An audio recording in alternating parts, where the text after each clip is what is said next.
الخير، يا رب تكونوا بخير وفي أفضل حال. هنبدأ إن شاء الله على خير مع بعض. آه سلسلة من الفيديوهات هنتكلم فيها عن مجال العلاقات العامة. هنبدأ بالأساسيات. إيه هو مجال العلاقات العامة؟ إيه صفات الشخص اللي يشتغل في المجال؟ إيه دوره في الأنشطة الطلابية؟ السلسلة دي هتكون مفيدة أكتر للشخص اللي هو في الأنشطة الطلابية أو بصفة عامة مهتم يعرف أكتر عن مجال البي آر. خلينا نبدأ في الفيديو ده. إن شاء الله هنتكلم عن إيه هو البي آر أو إيه هو مجال العلاقات العامة. في مقولة بيل جيتس بتقول لك إيه: لو خسرت كل ثروتي وتبقى دولار واحد لأنفقته على العلاقات العامة. ده يوضح لنا إنه مجال العلاقات العامة مهم جدا. يعني كان من فترة حد معاه بيزنس فتواصل معاي فبيقول لي انا عندي الدنيا ماشية تمام، التسويق تمام، كل الدنيا تمام، ولكن بس المشكلة عندي في ان انا محتاج حد بي ار، حد يعرف يهندل لي الدنيا توصل لي مع الناس، لانه البيزنس بتاعه اكتر مقيم على او فكرة اللي هو يكون يعني على تواصل مع عملاء او تواصل مع ناس يعني. تمام. فهو البيزنس بتاعه فكرة اللي هو محتاج يوصل لفئة أكبر من الناس يعني. تمام. ف ده يوضح لنا إنه مجال العلاقات العامة مهم جدا، وهو العلاقات العامة والتسويق عموما بيكملوا بعض يعني. ده من وجهة نظري. في ناس تقول لك ده هو البي آر جزء من التسويق ولا التسويق جزء من البي آر. من وجهة نظري إن هما الاتنين بيكملوا بعض. تمام.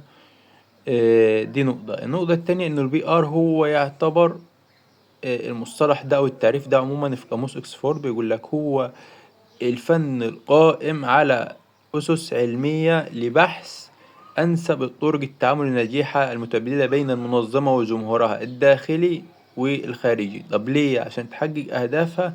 طبعا بيكون مع مراعاة القيم والمعايير الاجتماعية والقوانين والأخلاق العامة بالمجتمع. دي نقطة. برضو البي آر هو على فكرة الوسيلة للشركات أو الأشخاص بتساعد في تحسين سمعتهم. البي ار هو شخص بيستخدم المعلومات برضو بعناية للتواصل بين المؤسسة أو التيم اللي انت متواجد فيه حضرتك والجمهور المستهدف. تمام. طبعا ده بغرض ايه وبهدف ايه؟ بهدف تعزيز اللي هو سمعة الكيان اللي انت متواجد فيه وصورته في أذهان الجمهور.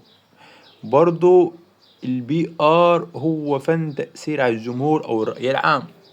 دي نقطة.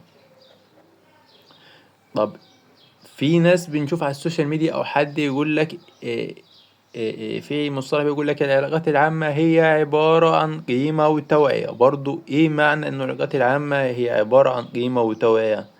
ممكن تشرح لنا النقطة دي اكتر يا جوزيف؟ هقول لك تمام. العلاقات العامة لو جينا مثلا نقول قيمة، يعني ايه العلاقات العامة هي قيمة؟ يعني هي بتبني حياة مهمة زي الثقة بين المؤسسة او التيم اللي انت فيه والناس. يعني الاحترام ايه؟ من خلال الشفافية والصدق. الانتماء يعني الناس تحس انها جزء من المكان او الفكرة. طب اديني مثال برضو يا جوزيف. ولك مثلا شركة بتتعامل باحترام مع ايه؟ العملاء، او انت في التيم تتعامل مع باحترام مع الطلبة اللي عندك. لو انت مثلا في تيم تطوعي وتيمك ده الفئة المستهدفة هو الشباب مثلا كلية زراعة، تمام، بصفة عامة، فهو يعني بيتعامل باحترام معاهم، بيرد على مشاكلهم، مثلا في مشكلة يرد عليهم بسرعة. فهنا الناس ايه؟ هتثق فيه وتحبهم. إيه؟ تحب التيم. فهو كده خلاص. فهي دي انت قيمة بنيتها. تمام. تمام. دي اللي هي قيمة. طب التوعية ان انا ايه؟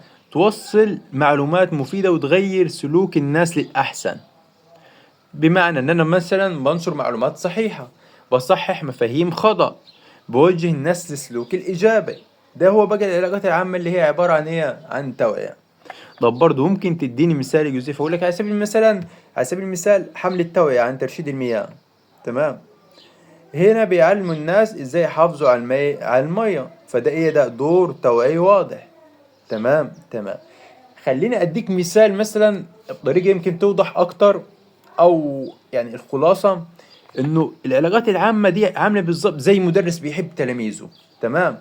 فهو أولا بيعلمهم الصح، ده اعتبارية توعية، وبيعلمهم كويس جدا ويوصلهم معلومة فيحبوه، فدي قيمة. الأول هو بيعلمهم صح، ده توعية، والتاني بيعملهم كويس فيحبوه، دي قيمة. تمام تمام.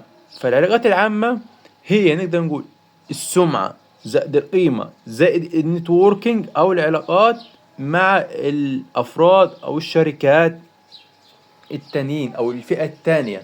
أنت طول ما علاقاتك كويسة تلاقي الدنيا تمام، تفتح لك فرص كتير.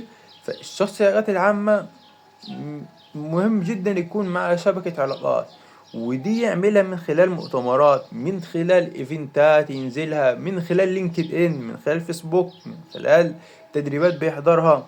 تمام. فده دور او تعريف شخص العلاقات العامة او ايه معنى البي ار. اتكلمنا النهاردة في فيديو بسيط جدا عن البي ار، وعرفنا ايه هو العلاقات العامة او ايه هو مجال البي ار، ده تعريفه.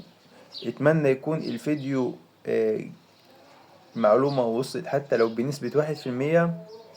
وإن شاء الله تابعونا وانتظرونا في سلسلة من الفيديوهات القادمة، هنتكلم أكتر عن البي آر.